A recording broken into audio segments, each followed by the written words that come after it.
Boston, the winningest sports city this century. Each championship deriving from a plan. Join us as we discuss the next Boston Banner Blueprint with your hosts, Josh Finkel, Nick Walsh, and Nate Philbrook.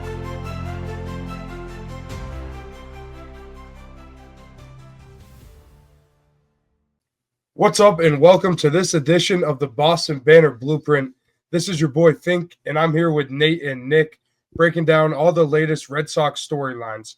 And of course, we've got Tony C behind the glass, holding it down on the ones and twos, keeping us in check and making sure this show doesn't go off the rails. Tonight, we're diving into some serious Devers drama, the Casas controversy, and whether or not the Sox should actually be in on Vlad Jr.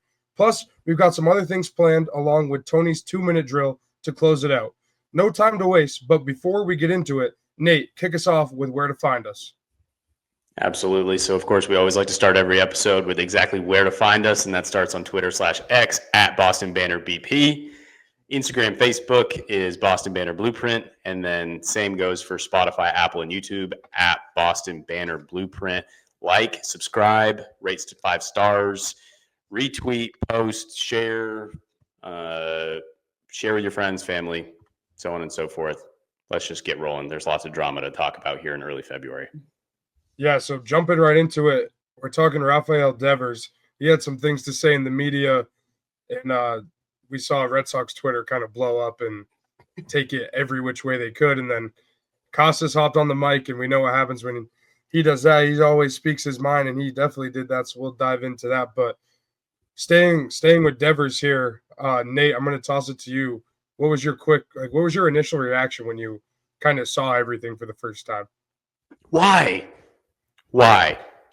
did he have to answer those questions that way? Because the vibes were so high after the Bregman signing. Crochet had just thrown a bullpen hitting 99. Like, vibes were good. Giolito's got a huge beard now. Yeah, he does. I mean, everything. It was sunny in Florida. Everybody was feeling good. Sox are talking about competing for the AL East again, and then we just had to throw drama on top. This start of this season, that was my initial reaction. Why? We'll get into some more of the specifics later, but that was my initial reaction. It was just why. Yeah, I'm with Nate on this one 100%. Like, you hit the nail on the head. Vibes were great. We said last episode when we were talking Sox that it was the first time in like 5 years we were absolutely excited. Now, after the Bregman news, we got to see our first look at Crochet pitching. Throw in the Dylan Cease rumors too, where we were in a little bit of a frenzy that we might be adding another top tier pitcher. And all of a sudden, this comes out where last year, all we heard during spring training from Rafi was, I just want to win. I want to win. I want to win. Now you go and get the reigning Gold Glove third baseman from last year. And now it's like, no, I want to win, but I want to do it my way. Like, if you really want to win, go to DH. That's where you have negative 18 defensive runs saved in the last 6 years or whatever that stat was. You're statistically one of the worst defending third basemen in the league. Like, we know the infield defense last year was a problem. And now you're acting basically like a child that doesn't get his way. It would be one thing if he didn't have his contract yet, didn't have his money, and you're killing his value on the open market. Then I 100% agree in terms of him being upset. But you got $330 million coming your way for the next 11 years. And they're asking you to do less. If any one of us at our job was told, you're guaranteed the job for the next 11 years at your current pay, you're getting the same amount of money, and we're taking away some of the work you have to do, we would all be excited about that. Like, any one of us would. And if it's going to make your team better, this is what we're talking about, how Devers, if he's not going to be the vocal leader in the clubhouse, he doesn't want it. You got to lead by example. And this is not leading by example. This is putting yourself above the team. And at that point, it's like, what are we doing here? Like, if you can't have your cake and eat it too. You can't say all last year, all I want to do is win. And this year, they bring in players to actually look like they're going to compete this year and throw a temper tantrum before Grapefruit League even starts. So Fink, what's your take on this? I think everyone just needs to take a nice deep breath and everything's going to be okay. My initial thoughts were, I was with Rafi. I mean, it's his position. It's his spot. He's the third baseman. If you look up RedSox.com, you look at the depth chart, Rafael Devers is the Boston Red Sox third baseman, so he's not wrong. So I was on his side. But I think ultimately it's up to Christian Campbell. I think if Christian Campbell wins the second base job, then it forces the Red Sox hand, and Rafi's going to have to DH, and we'll see what happens down the road. But for now, I'm not worried about it. We still have a spring training to go through. I think we have 5-6 weeks of spring training balls, so we'll see how it plays out. But you saw Cora's comments the next day. Rafi and Bregman were talking for 45 minutes at Cora's house. They had a little team get together the night that Devers made these comments, and he said he's not worried about it. And Alex Cora's, we know, one of the best managers in the game. So if this is where it's going to happen, this situation happened in Boston, I'd much rather it happen in Boston than somewhere else because I'd be much less confident in how it goes. But with Alex Cora being our manager, I think things will get straightened out. Well, I love that you brought up Cora's comments, because the comment that he made the other day that got me to laugh my ass off was when he got brought up about Devers basically saying that the Sox management didn't keep their word and stuff like that.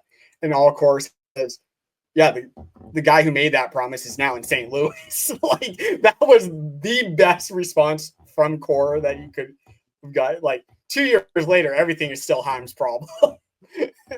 I just found that comical. And it's like, yeah, Rafi, when you signed that contract, you had to imagine that down the line, things can change. Like, that contract only guarantees for the next 11 years, you're getting $330 million. Like, if your defense isn't getting better, if your body's breaking down by the end of the year, you're getting that money to be able to hit, not because of your fielding.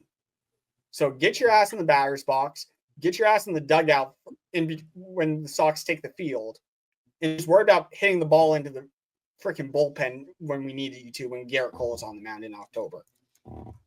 Nate? Yeah, and to that point, so if you look at, strictly looking at the numbers, since Rafael Devers entered the league in 2017, he leads the league in errors from third base with 141.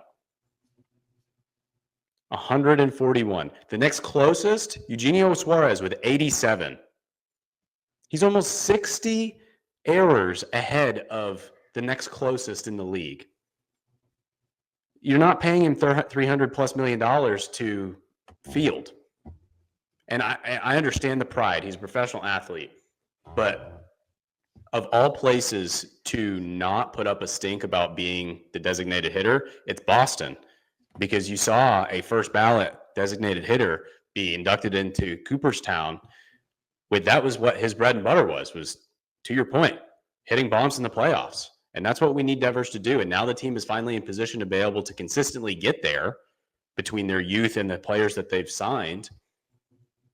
And we need Devers to be healthy at that point.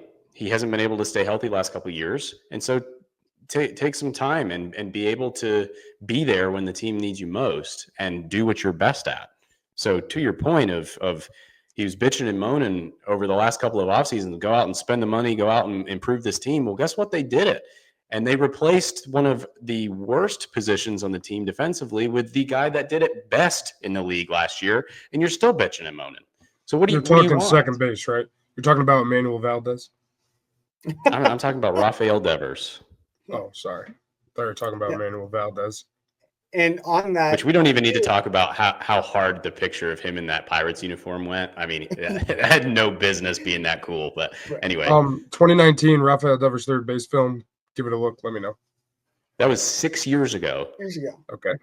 Okay, he can clearly do it. He We've gotta can. get- He we hasn't gotta for the get last that out 5 there. years. We got it because we haven't been good. Why would he do that if we haven't been good? And 2021 wasn't good.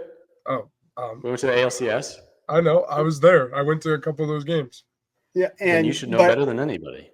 I also heard the last couple of days people comparing it to the A-Rod Derek Jeter situation when the Yankees got A-Rod and Jeter refused to move off shortstop. So Rafi Devers is now Derek freaking Jeter. Oh Like- my lord! Like Okay, a boom. four-time World Series champion, captain of the team, and Jeter doesn't want to move off shortstop. That's one thing. Outspoken, and I know the Gold Glove voting can be subjective. There's issues with the Gold Glove voting. I get, but Jeter won the Gold Glove in 2005 and then 2006. Clearly, Jeter could still play shortstop. I don't think anyone with a brain would disagree that Alex Rodriguez was the better player and probably would have been the better shortstop I if disagree. Jeter moved. If Jeter moved, Alex Rodriguez is the greatest shortstop of my lifetime, and I will. Steroids or no steroids. That's a debate for another day.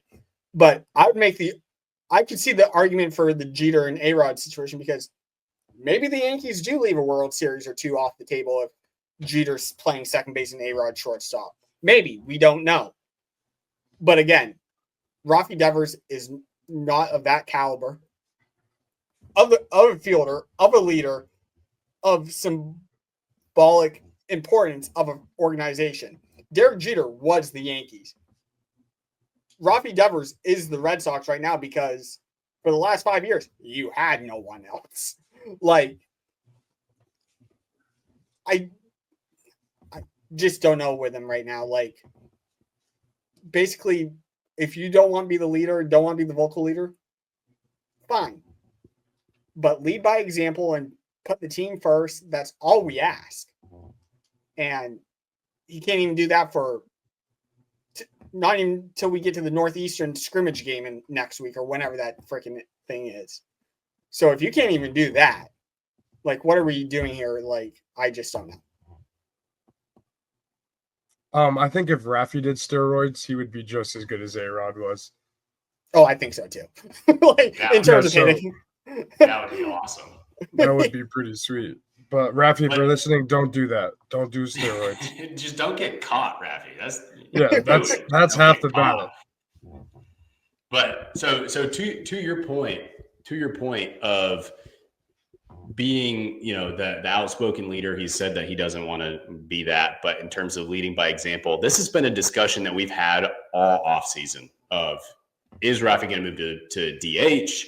If they, fill that need with whether it is Arenado or Bregman, we now know it's Bregman, that he was going to have potential of moving off third base. Did you guys know that David Ortiz is not only 3 inches taller than Rafael Devers? So David Ortiz, 6'3", Rafael Devers, 6 foot. That the heaviest David Ortiz ever weighed in as a Red Sox was 230 pounds. And Rafael Devers just weighed in at 240. If you want to lead by example and you want to say I'm a third baseman, that's my position, go out and bust your ass and come into camp in shape. Pablo That- Sandoval 2.0. Oh my gosh. I definitely don't think that. I definitely don't think that. I'm So being smart ass. apparently 2/3 of the blueprint hates Rafael Devers, is what I'm gathering. Nate and Nick hate Rafi. I hate his comments this week. I don't hate him. There's a You difference. just called him Pablo Sandoval. As a joke because he came in overweight. Like, we're talking Devers, we're talking Round Cassis is in today. shape. Let me say this before this gets totally off the rails. My plan A for the Red Sox is to have Devers and Cassis in the lineup for the next decade. Like, let's not get that lost in translation. Like, we can be upset, but still want. Like, it doesn't have to be either or. We can be pissed off at both of them this week, which I'm not sure if you guys are pissed off at Cassis, but we'll get into that later. I'm happy. Well, I think we're going to have some fireworks later then. We'll get But into that. I want them in the lineup for the next decade. That is the best case scenario for the Boston Red Sox. To me, it sounds like you're a Yankees fan. No. Blasphemy. No. So, but to that point, and Nick, I think you put it in our group chat earlier this week or after these comments came out, was it seems like these guys need to take a page out of the media book or media handling of Bill Belichick rather than Gerard Mayo. 100%. They went to the Gerard Mayo school of media spokesperson or whatever you want to call it, because they've been handling it the same way of foot in mouth. And it's like, guys, you're paid to play baseball. You don't have to elaborate on these answers. And and with Belichick, his key thing was speak for yourself. Do not speak for anybody else on the team. And to Devers' credit, he did it. He spoke for himself. Cass is on the other hand. Through a translator when he speaks English. No, which we don't need to go down that road, but I know firsthand. He was on the Sea Dogs when I was there my last year, and he speaks English. And just killing the vibes, it's all self-inflicted. Like, you had something going for approximately 3 days, and then you, in Red Sox fashion, you tripped all over yourselves. Like, you had an open runway where the NBA was on the All-Star break. They had no games. The NHL is doing the Four Nations tournament right now, which has exceeded all my expectations. And for sports fans everywhere, I think we can agree it's been a fun watch. But you had this break in the action where, for the Sox PR department, you could push out content and be happy-go-lucky and have the fan base and the region be all excited. And then basically your two biggest bats in the lineup basically took a bat to the water cooler and just smashed it all to smithereens. Like, I think that's very doomsday and over dramatic. Talk about Maybe. crybaby. Talk about crybaby, Nick. very well could be, but is it too hard to ask for the grown men on our team to act like grown men and not children that didn't get their way? Tristan Casas is 23. 25. He's 25. Okay, 23 on the baseball field. But if you heard him speak this week, think about it, Nate. Think about it. He's 25, but if you heard him speak this week, he sounded like he was the scout for the last 25 years for the Red Sox and knew everything about everybody else on the team. I watched it, and that's not how I interpreted it at all. But we'll get to the Casas controversy in a little bit. But I don't know if this has been asked because we've been going at it a little bit. Should he move? What do you guys think? Like, at the end of the day, should he move off third base? Did we talk about this? Yes. Okay. 100%. I'm not even going I say that's no. the easiest. But here's the thing. Here's the thing that I'll say here is you made a really, really good point of Christian Campbell can force their hand here. I think it's up to Cam. It's not Campbell competing against Bregman. It's not Campbell competing against Devers. It's Campbell competing against Yoshida. If Yoshida and Campbell, if they feel as though they have a improved lineup with Campbell in the lineup, then he slots into either left field or second base, and then that reconfigures the infield and the DH role. So that DH role is the key to the lineup right now.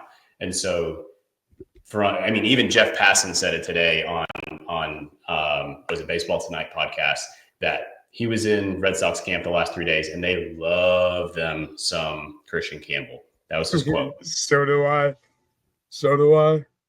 He looks good, man. He looks good. Do you see the video of him hitting from behind? Nope, haven't seen that one yet. Nope. Man. Have you seen the video of Christian? Have you seen the video of Christian Campbell in the batting cage and the camera's facing him from behind and he's hitting? His swing looks great. But it's unconventional, but it works. Like that's been his knock and why he fell to the third round, that it was unconventional. But I mean, they nicknamed him Baby Barry last year, Barry Bonds. Like bat stays in the zone for a while, so I mean, he's gonna make a lot of hard contact. I'm I do think it is. It's going to be up to Campbell, and I kind of would take it a step back a little bit, Nate, from the Yoshida. I would say it's kind of Christian Campbell competing against himself. Like, I think if he just plays the way they expect him to, that he's just going to hit it from behind and be playing second base. I don't know if you would if you kind of know what I'm saying. We're only 20 minutes in, and this is already off the rail. This is perfect. This is the content that people are tuning in for.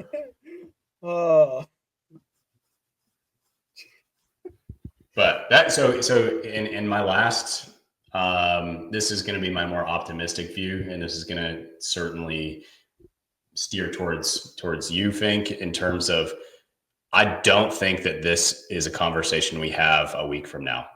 All this Devers drama. I don't think that this is a storyline a week from now. When games start, when people actually start seeing positional matchups or how people are performing, obviously the first 3 innings of a spring training game is far more important than innings 6, 7, 8, 9, because that's the players that you actually are expected to see is early on. When they start talking about Liam Hendriks' velo sitting at 91, these Devers comments are going to just go by the wayside. And I don't think this is a conversation that's long-winded. I agree. I hope you're right. I feel like it's already kind of blown over. I think everyone knows I'm the glass half empty type of guy most of the time. And you don't say. But we've seen disgruntled athletes in this town derail seasons before. Not to cross sports or anything like that, but are they derailing that season from behind? Sorry, I had to. But I'm just. Let me say this first. I don't think Rafi is this off the rails, but we saw Kyrie Irving derail a whole Celtic season because he didn't get his way.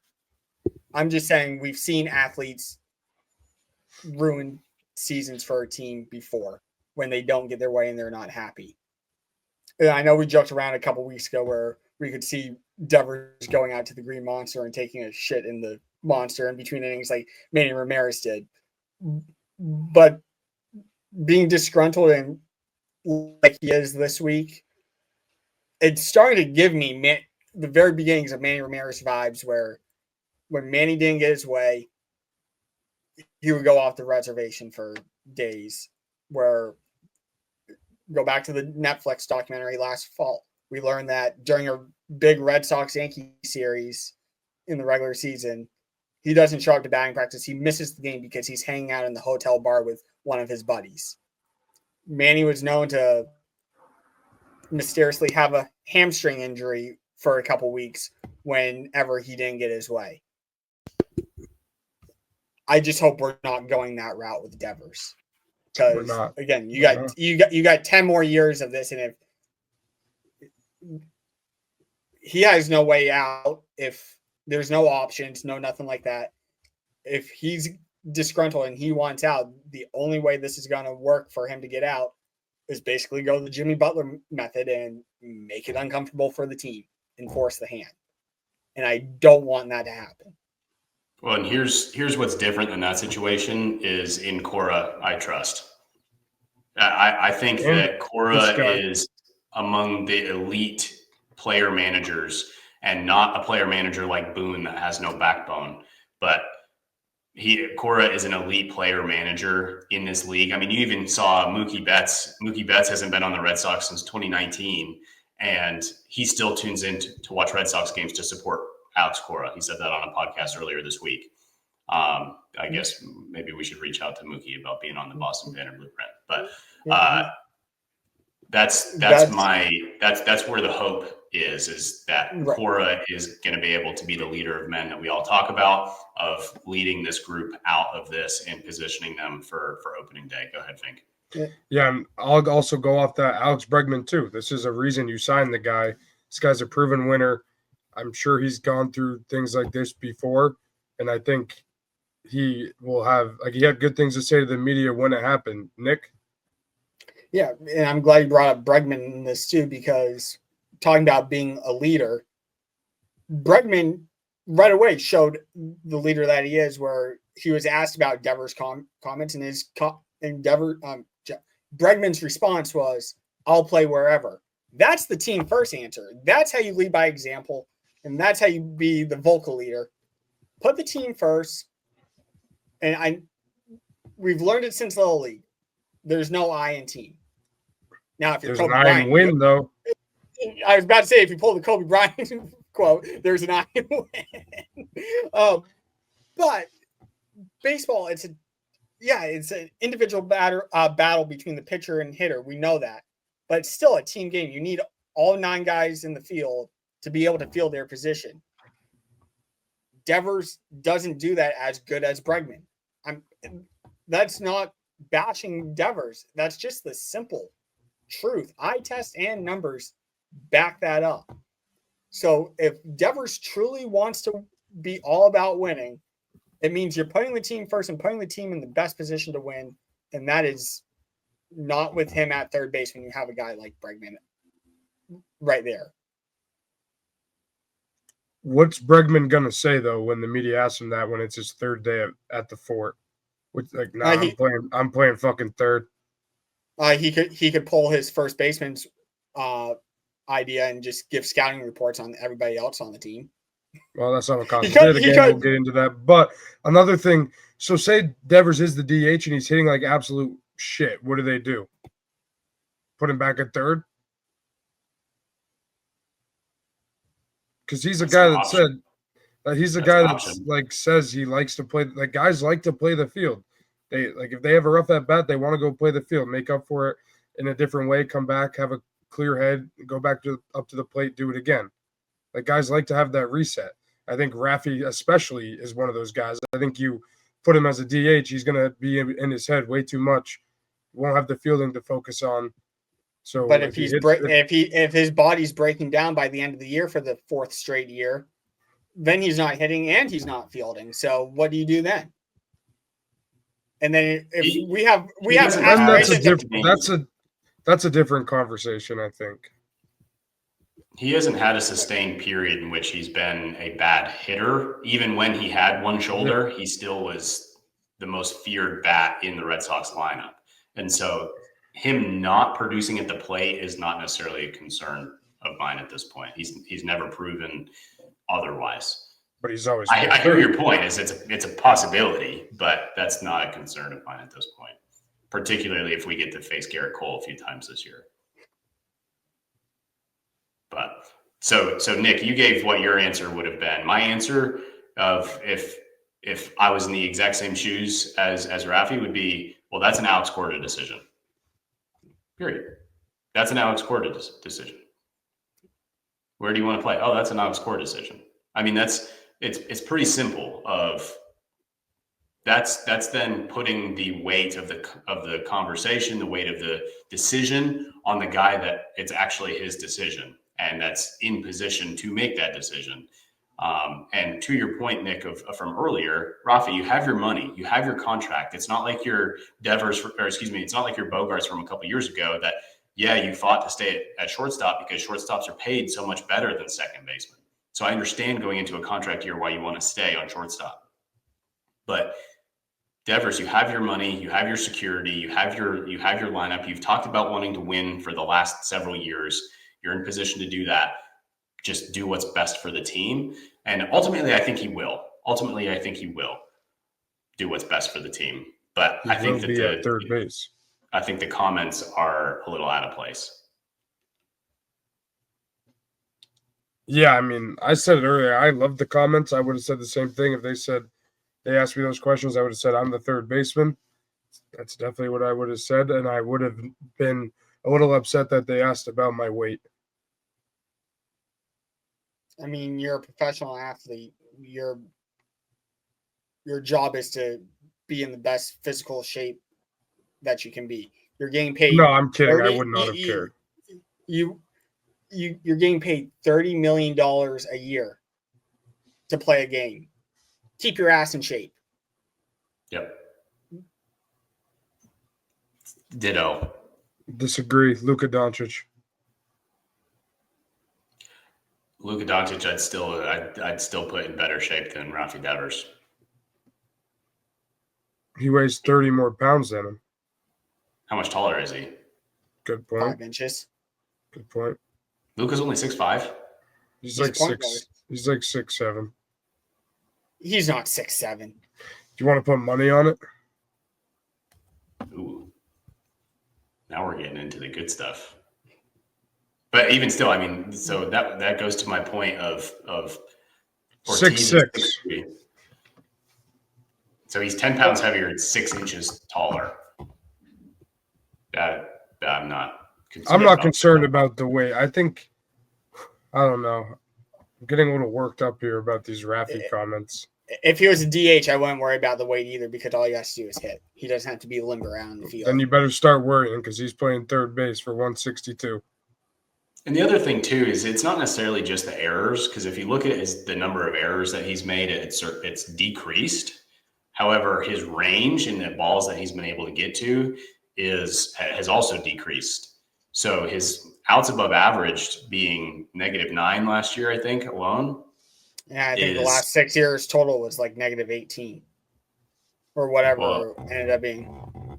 It's bad. It was poor. And so just limited range. Now it will help with Story playing next to him. However, you don't want to rely on a 30-plus-year-old shortstop that's coming off a major injury as well to be the rangy guy that he needs to be to make up for deficiency at third base. So all that to say, I think the best alignment is having Devers at DH, having Bregman at third, having Story at shortstop, having Campbell at second.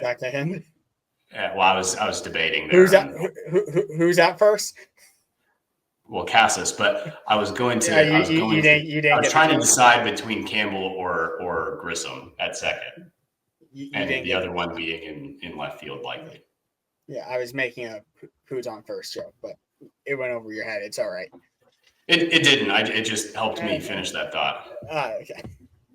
Oh, there we go. We got a Bradfo on the show now. Yeah, I'm just blocking out the fucking haters because what is this shit? I know that was corny, but come on. Blocking out the haters till we hear positive talk. So you just mentioned him, Nick, with like Cassis. He also opened his mouth this week. You want to kind of go through your thoughts on his initial comments? So the best thing I can say about in this Cassis situation is to pull a reference from one of my favorite movies and a movie I'm sure. First, say what he said to explain to our listeners who didn't hear his comments. So the main thing that was asked was, does he think the young guys like Roman Anthony and Christian Campbell should make the opening day roster? And to paraphrase, he goes, no. He goes, I think there's some older veteran guys on the roster that deserve the shot first to iron it out during spring training. And the first thing I thought of when I saw that was the movie Miracle, which I'm sure a lot of hockey fans are watching tonight, getting ready for this USA-Canada game tomorrow. But it's the scene where Herb Brooks walks into the locker room, bitching the team up and down, and Mike Eruzione is basically pushing back on him. And Herb Brooks looks at him and goes, worry about your own game. You got enough there to keep you busy. Cassis, worry about your own game. You got enough to keep you busy. You can't even stay on the field for the whole damn year. That's not his fault. That's not his fault. How can you put that on a guy?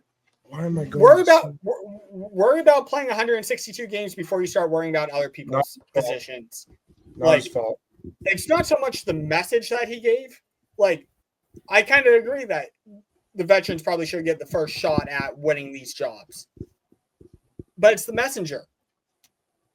If it's Cora or Breslow or someone in the front office, one of the assistant coaches saying it, fine.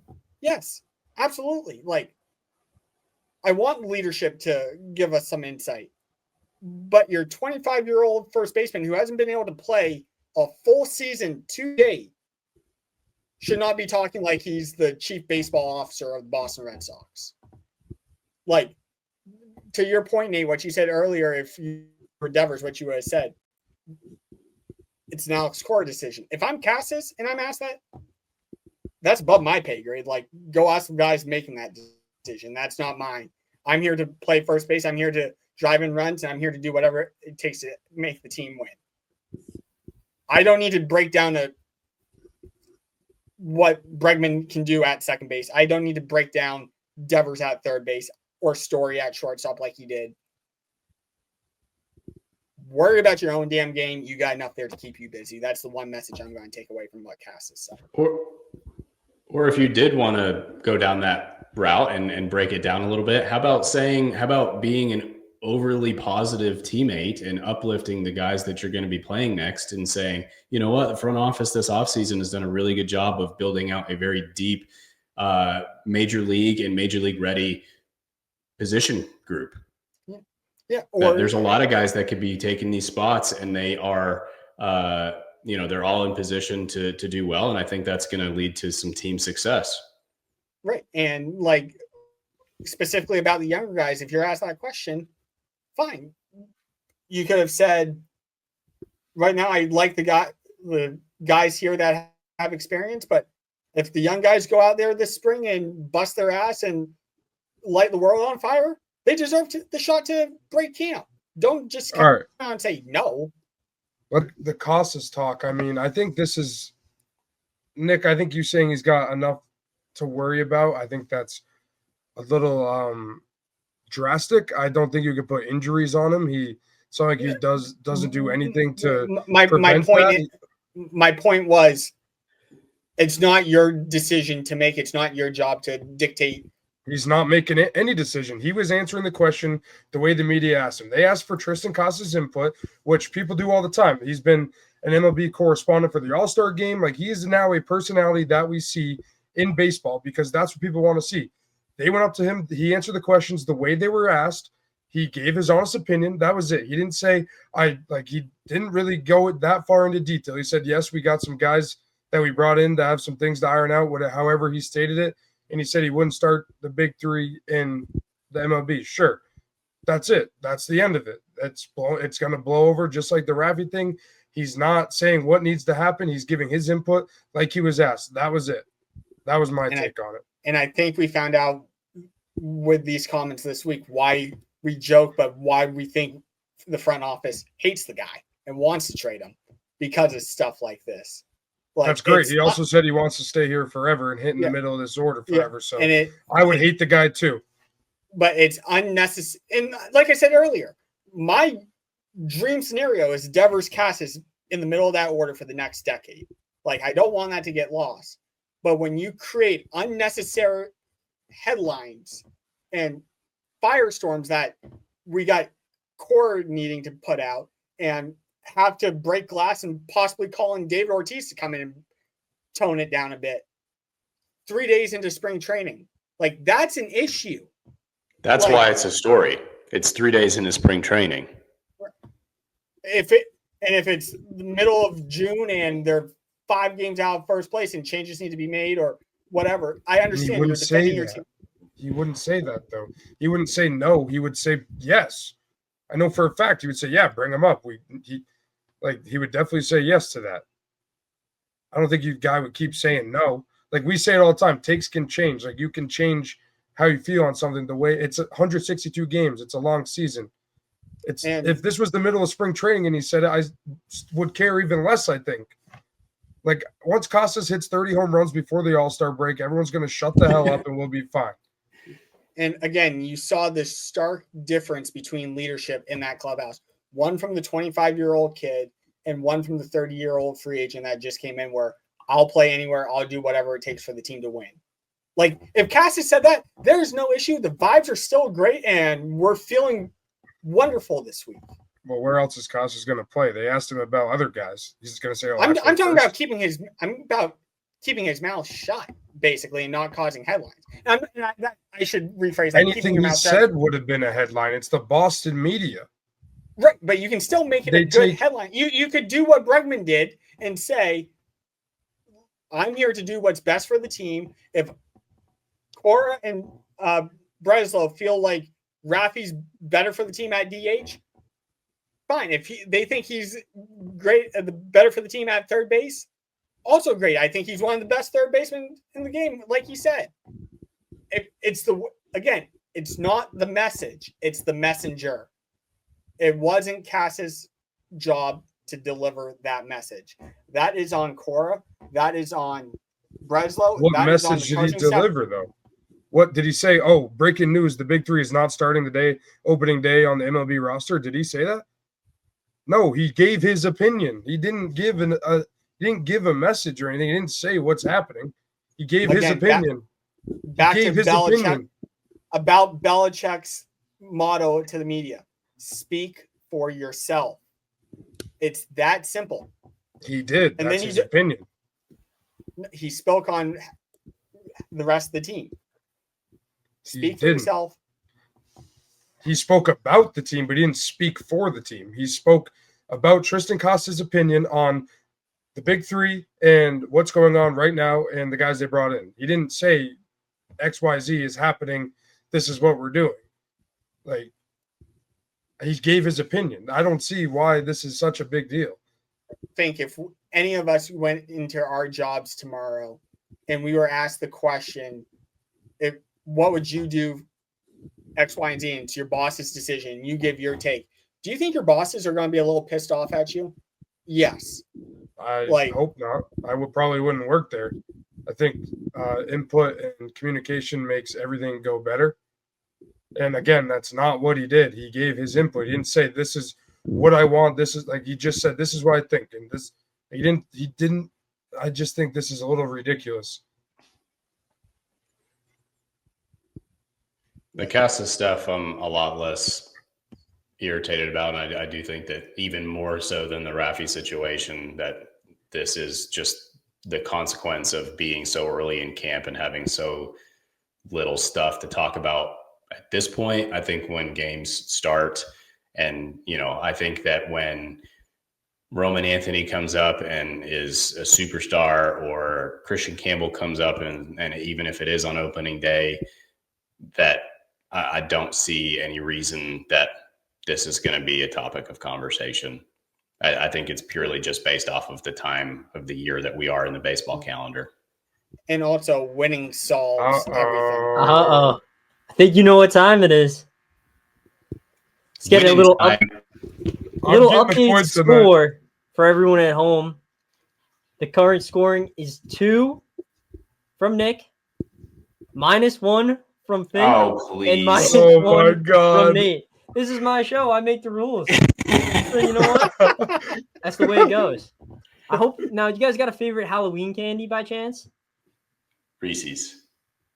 That's my favorite as well. Think. Milky Way. What about you, Nick? I'm probably a Twix guy. Well, Milky Way. You know what? None of those candies have anything to do with today's question. So I hope you guys know a lot about M&M's because that's what the question is about. First person I see put their finger up, they get to guess. What is the least common color M&M? I saw Nate first. Brown. It's correct. I was first. Run the tape back. Run the tape back. I was first. Run the tape back. I saw Nate. It's my show. Oh my! When you edit, I need you to look because my finger was up first. We'll do a slow-mo replay on who got back it first. To 0, baby. Ridiculous. That was just going to answer like where you think.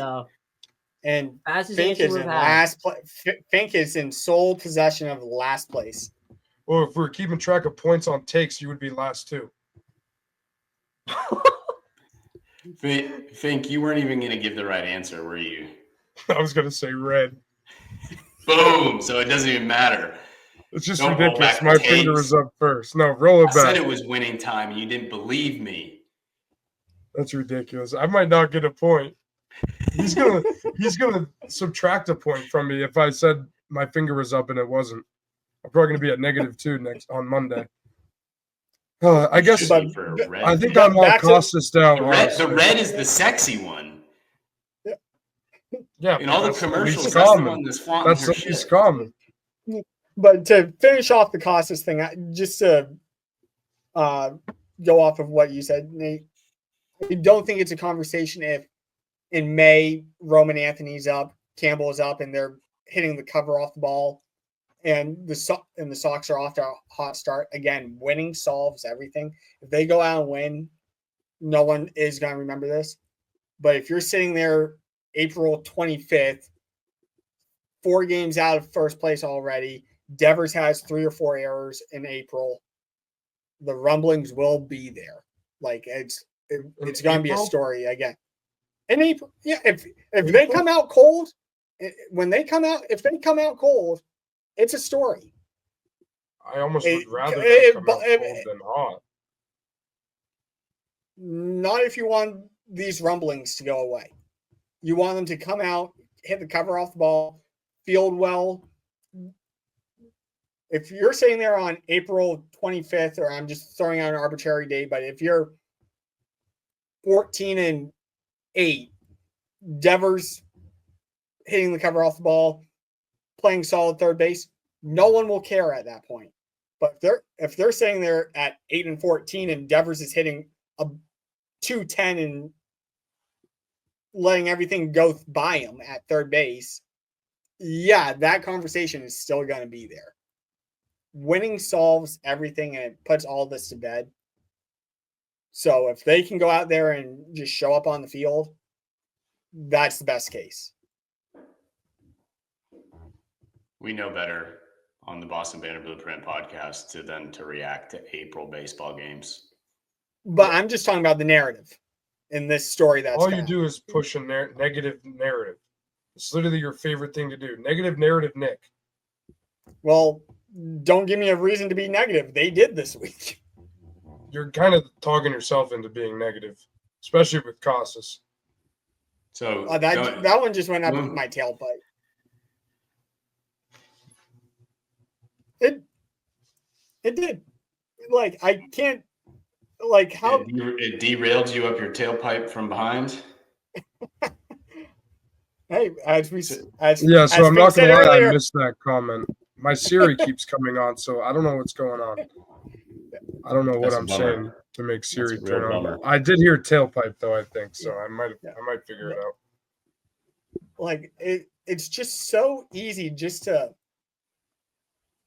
All you had to say was, I'm here for what's best for the team, and I'm all for whatever management decides what's best for the team.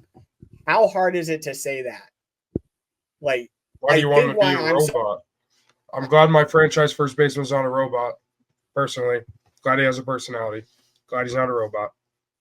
You just called him your franchise first baseman. Do you think that this, not necessarily these comments, but like obviously this is coming out at the same time as Vladdy not reaching an extension with the Toronto Blue Jays, a deadline in which he set himself. Rumor has it that they were not close in a deal.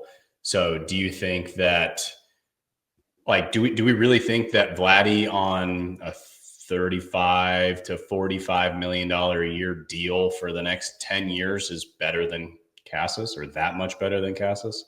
If Casas, I'm going to agree with Nick here. If Casas doesn't stay healthy, then yes. But my personal opinion, no, because I think Casas is going to stay healthy. I think he's going to be damn good for the Boston Red Sox for the next 10 plus years. Like, this guy's this is a huge season for Casas. Yeah, this is a huge season. Huge season. He has to play. If he plays and he stinks, then yeah, maybe like we can start having conversations. But I think he's going to play, and I think he's going to surprise a lot of people. A lot of people. This guy is going to have a breakout.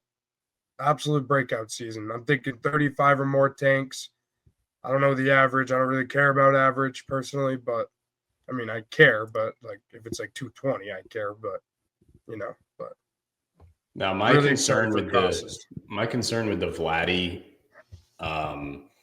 fit is he led the league in errors at first base last year.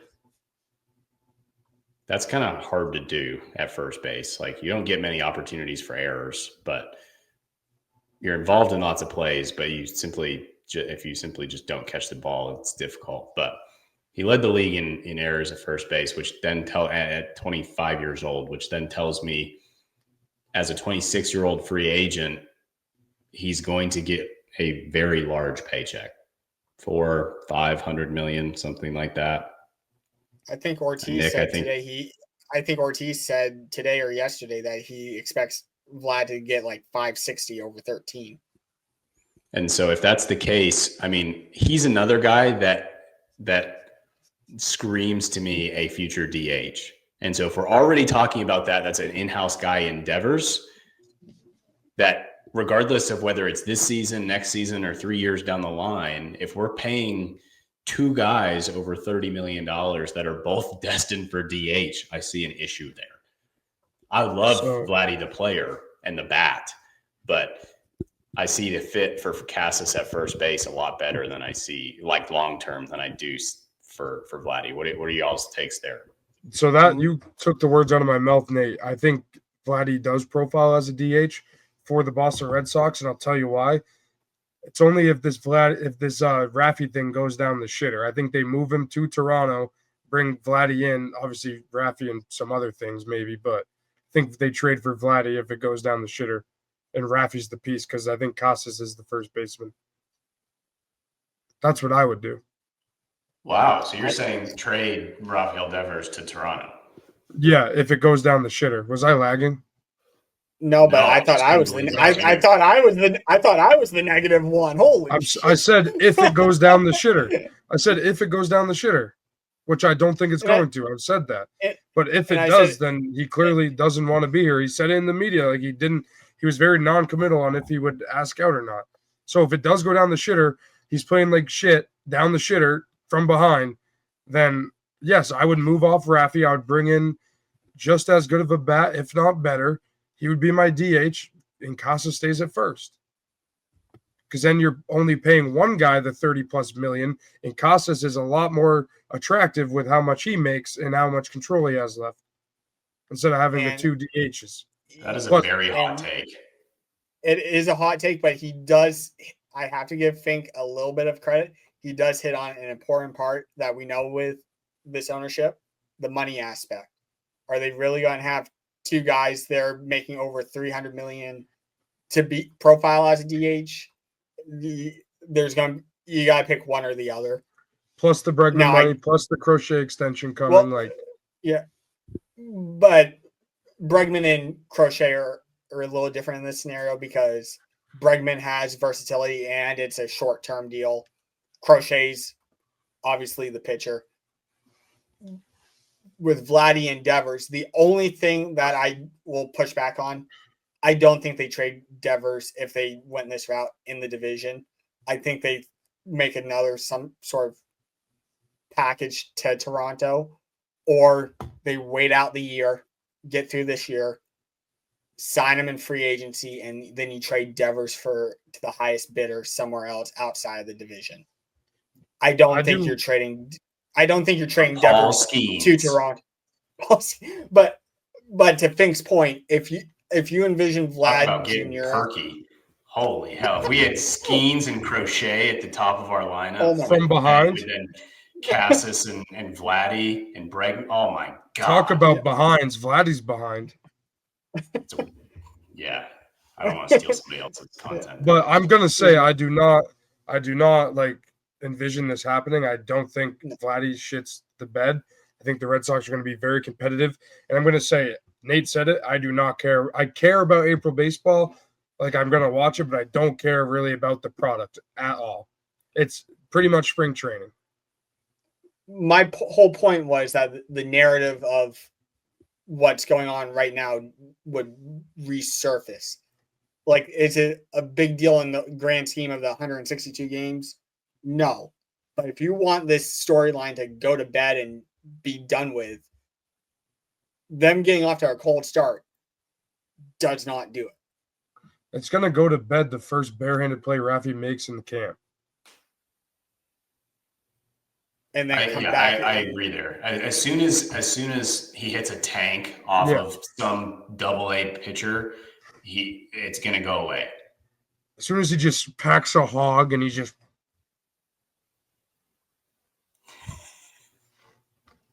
just gets down on one knee and he puts it in his pants and he spits and I played third base. That's what's going to happen. And Nick, you're going to love it. Again, winning solves everything. If he's hitting tanks, I'm going to obviously love it.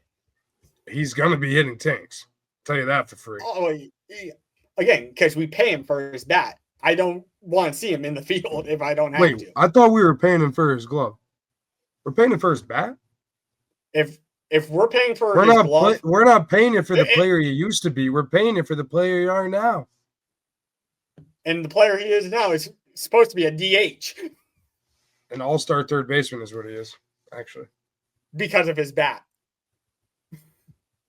But he's an all-star third baseman. I would go to venture that. Do either of you disagree that right now Shohei Ohtani is the best DH in the league? Yes. I agree. I'm not saying maybe Yordan Alvarez. I would argue Yordan, pure DH Yordan. But I would put if Devers as a true DH. I would put in the league with both of those guys. He's 3.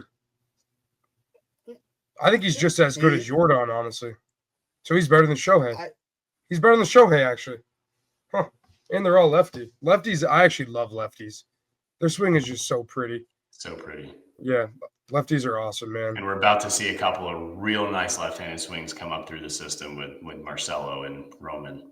Oh. Yeah, Nick Sogard, and it would have been Mickey Gasper, but they got rid of him. Just kidding. The unluckiest baseball player. I don't know. What is Siri doing? Why does my Siri keep popping up? She's just looking at chat. Apparently. I think she's kind of pissed off about all this Devers and Casas hate.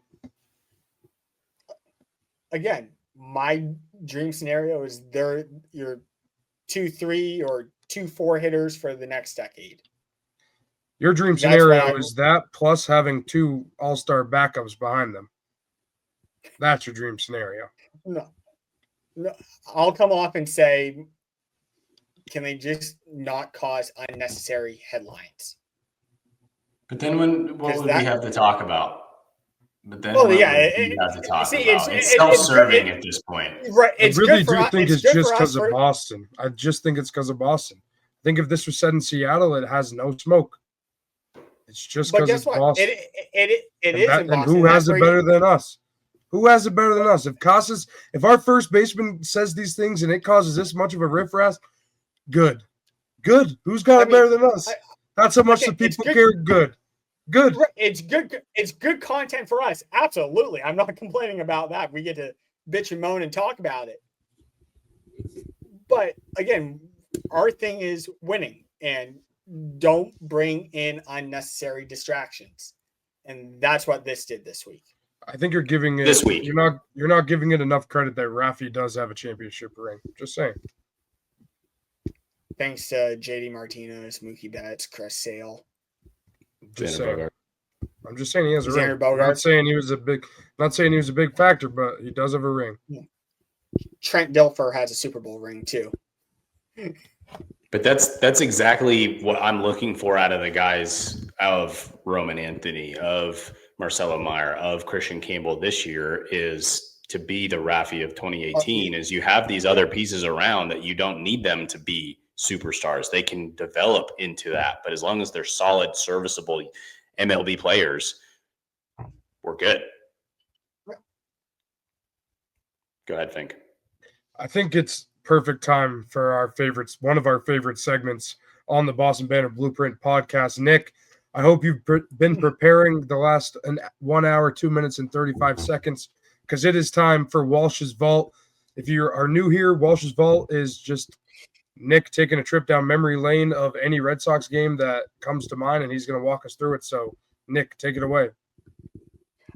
So, Bregman came out this week and said that one of the players that actually helped recruit him was actually Dustin Pedroia, and it was his favorite player when he was coming up through high school and college. So I wanted to pull a Dustin Pedroia memorable game, and I decided to choose Game 1 World Series 2007 against the Colorado Rockies at home. The Rockies come into Fenway storming hot, winning I believe it was 22 out of their last 23 games. They had to go on a win streak towards the end of the year to just get into the playoffs. They won a one-game playoff game against, I want to say it was San Diego. I can be misquoted on that. I remember they did win it on a walk-off, I believe. I think they only lost one game through the LDS and the LCS. But that hot win streak kind of was a devil's advocate, so to speak, because the Red Sox, on the other hand, were down 3-1 in the LCS against Cleveland, come storming back, winning 7, obviously, to make the World Series. But I believe Colorado had like 8-9 days off between clinching the pennant and Game 1 of the World Series. And in baseball terms, that's an eternity. Like, it threw them all off. And I remember Game 1, it started off, Josh Beck comes out on the mound, strikes out the side in order in the top of the first. Dustin Pedroia comes up in the bottom of the first, lead off against Jeff Francis, and smokes one that just gets over the monster for a leadoff home run. Talk about starting the World Series off in perfect fashion. 3 strikeouts, lead-off home run in the bottom of the first, and the game was just never close. It became a rout. Final score 13-1. Beckett went 7 innings. I think he struck out 9, 10.